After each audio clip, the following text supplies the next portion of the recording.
এই ভিডিওতে আমরা শিখব সুপারভাইজ লার্নিং, আনসুপারভাইজ লার্নিং এবং রিইনফোর্সমেন্ট লার্নিং এর একটু ডিটেইলস। সো সুপারভাইজ লার্নিং এর প্রথমে সংজ্ঞাটা দিয়ে শুরু করি। Supervise learning, machine learning system provide the learning algorithm with known quantities to support future judgement. এখানে একটা কথা খুবই important, which is known quantities. So supervise লার্নিংয়ে আসলে কী হয়, আমরা এতক্ষণ যে এক্সাম্পল নিয়ে বা আগের ক্লাসগুলোতে যে এক্সাম্পল নিয়ে কথা বলেছিলাম বি এবং 3, সেখানে কিন্তু আমরা বলে দিয়েছিলাম যে বি কোনটা এবং 3 কোনটা। এটা যখন আর্টিফিশিয়াল ইন্টেলিজেন্স সিস্টেমকে ডেটাটা দিয়ে দেওয়া হয়, আগে থেকে তার কাছে থাকে বা স্টোর থাকে একটা নির্দিষ্ট স্যাম্পল, তখন সে কিন্তু জানে যে কীরকমগুলো, কোনগুলোকে বি বলা হয়, কোনগুলোকে 3 বলা হয়, এবং সেইটাই supervise learning. So supervise learning সাধারণত লেবেল ডেটা নিয়ে কাজ করে, এবং এই লেবেল ডেটা থেকে দেখে দেখে সে বাইরে যখনই কোনো ডেটা আসে, এটা যদি অন্য কোনো ছবিও হয়, সেই লেবেল ডেটার সাথে মিলিয়ে মিলিয়ে কিন্তু সে আপনাকে রিপ্লাই দিবে যে এটা আসলে কোনটা বি, কোনটা 3। But unsupervise learning a bit different. So unsupervise learning কী করে? আনসুপারভাইজ লার্নিংয়ের প্রথমে সংজ্ঞাটা পড়ি। No labels are given to the learning algorithm. Again দেখেন, কোনো লেভেল দেওয়ার কথা না, এবং leaving it on its own to find the structure in its input. এটাকে নিজে নিজে ছেড়ে দেওয়া হয়। এবং unsupervise learning can be a goal itself and discovering hidden pattern in data or a mean towards an end feature learning. So এখানে দেখা যাচ্ছে যে লেভেল ডেটা দিয়ে দেওয়া হয় না। এখন লেভেল ডেটা ছাড়া কীভাবে কাজ করে মেশিন লার্নিং? আগেরগুলোতে তো ভাইয়া বলছিলেন যে লেভেল ডেটা দেওয়া থাকে এবং সেই ডেটাগুলোকে নিয়ে কাজ করা হয়। এটার একটা এক্সাম্পল দিয়ে আপনাদেরকে ঠিকমতো বুঝিয়ে দেবো। সো প্রথমে আসি এক্সাম্পলটাতে। এখানে আমি কিছু নাম্বার নিয়েছি, এবং এই নাম্বারগুলো আপনাদের নাম দেখলেই চিনতে পারবেন। তামিম ইকবাল, লিটন দাস, মুশফিকুর রহিম, আমাদের প্লেয়াররা অফকোর্স, মেহেদি মিরাজ, রুবেল হোসেন, মোস্তাফিজুর রহমান। সো এদের কিছু অ্যাভারেজ রান আমি নিয়েছি। এটা ধরে নেন ডোমেস্টিক রান, এগুলো আসলে আমার সিম্পল রান বসানো। সো অ্যাভারেজ রানগুলো যদি আমরা দেখি, তাহলে দেখবেন যে তামিম ইকবালের রানগুলো বেশি, লিটন দাসের রানগুলো বেশি। অফকোর্স মোস্তাফিজুর রহমান কিন্তু রান কম, কারণ সে একজন বোলার, এবং তাদের উইকেট আবার বেশি, বাট তাদের কোনো উইকেট নেই। এটা যখন আমরা একটা গ্রাফে ফেলেছি, তখন দেখলাম যে রানের দিকগুলো এখানে এবং উইকেটের দিকগুলো এখানে।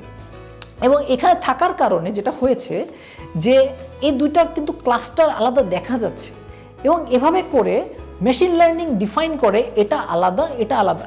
মেশিন লার্নিং কিন্তু জানে না যে এরা ব্যাটসম্যান, এরা বোলার, বাট এটা কিন্তু মেশিন লার্নিংকে দিয়ে দেওয়া হয়নি। বাট মেশিন লার্নিংকে যখন এই ডেটাটা দিয়ে দেওয়া হবে, তখন সে বুঝতে পারবে যে এরা আলাদা রকমের প্লেয়ার এবং এরা আলাদা রকমের প্লেয়ার।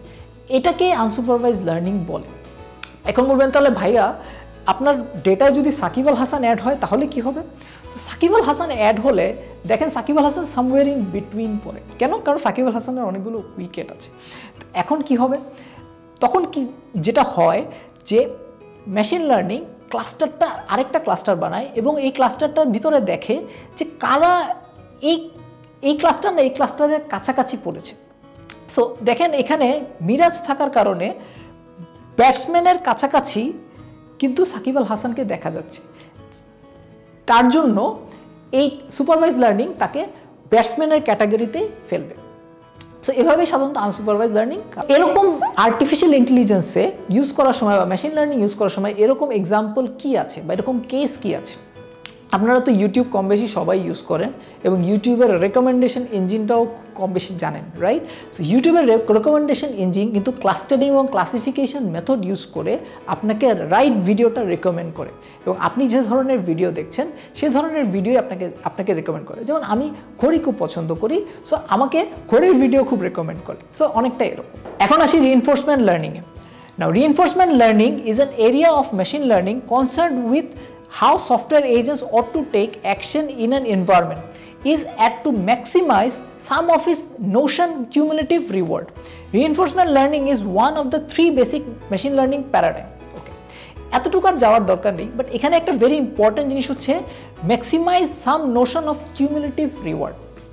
সো আর্টিফিশিয়াল ইন্টেলিজেন্স এখানে শুধু তার রেজাল্টটাই দিতে চায় না, সেটা রিওয়ার্ডও পেতে চায়, এবং রিওয়ার্ডটা হচ্ছে সে জানতে চায় মানুষের কাছ থেকে যে আদৌ সে যে প্রেডিকশনটা দিয়েছে সেটা রাইট অর রং। এটা একটু ডিসক্রাইব করার আগে আমি বলে নেই যে আপনারা তো শুনেছেন যে আর্টিফিশিয়াল ইন্টেলিজেন্সের থ্রুতে এখন টেসলা নামক একটা কোম্পানি কিন্তু সেলফ ড্রাইভিং কারও বানিয়েছে এবং সেই গাড়ি কিন্তু নিজে নিজে চলতে পারে। এখন চিন্তা করে দেখেন, it's such a difficult task to do. গাড়ি কখন থামবে, কখন ডানে টার্ন নিবে, লেফটে টার্ন নিবে, সো এই পুরো জিনিসগুলোকে কিন্তু মেশিন লার্নিং চালাচ্ছে। তো মেশিন লার্নিং এই চালানোর জন্য কিন্তু অনেক রিস্কও আছে। সে কিন্তু আরেকটা গাড়ির উপর লাগিয়ে দিতে পারে, মানুষের লাইফের রিস্ক হতে পারে, অনেক কিছু হতে পারে। এ ধরনের ডিসিশন নেওয়ার আগে মেশিন লার্নিংকে কিন্তু অনেক রিস্ক ফ্রি হতে হয়। সো এই রিস্ক ফ্রি হওয়ার জন্য কিন্তু এই রিইনফোর্সমেন্ট লার্নিং ব্যবহার করা হয়। এখন আপনাদের একটা মজার জিনিস দেখাবো, ক্যাপচা।